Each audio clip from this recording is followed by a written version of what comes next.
Our CSCE 462 project for this semester was to design, then build, a Rubik's Cube solving robot, consisting of a graphic user interface for the software front end, with the actual hardware comprised of a robot that would solve the Rubik's Cube based on user input. Our project team consisted of Devin Wapaya, Renee Van Wee, and Andrew King III. To the right, you will see our actual robot, and to its left you will see its associated graphic user interface, which enables users to input the current layout of their own Rubik's Cube. Our graphic user interface takes user input from each individual facet of the cube's faces and stores it to a virtual array, which consists of a series of multidimensional arrays, where it will be processed and resolved by our solving algorithms.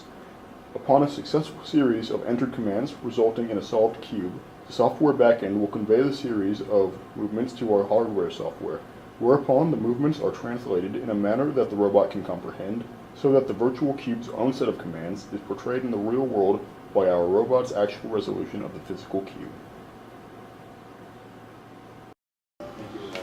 The robot is operated using a MSP 430 from Texas Instruments.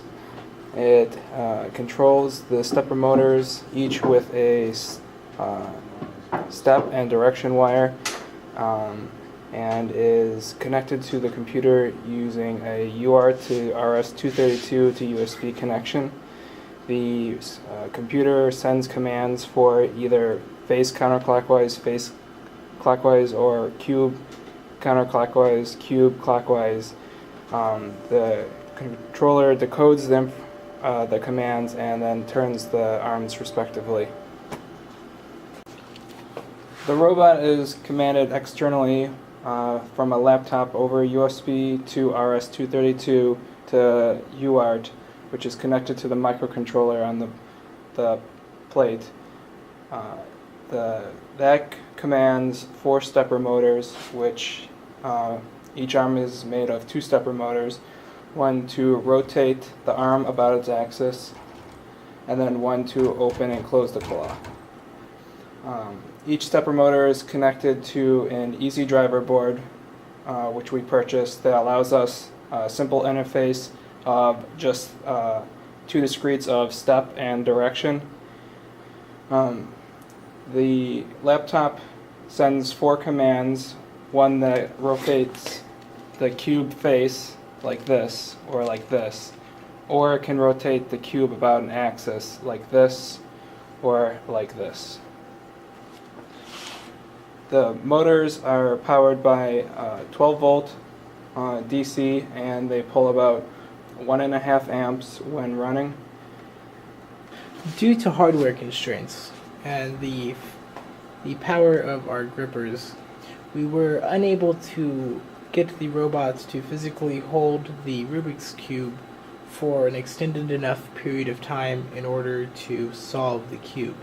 However, we would like to now go ahead and demonstrate the rotation of solving the upper side of the cube, one counterclockwise rotation. Keep in mind during this demonstration that we would have the upper end of the cube facing this way and the bottom facing this way. So in order to perform a counterclockwise rotation, we're going to have this motor turn the cube 180 degrees and this one turn the face. So we're going to go ahead and get it started, and we'll demonstrate the functionality. We are now going to demonstrate the functionality of the Rubik's Cube solving robot. We will start by adding the jumbled cube via the graphic user interface.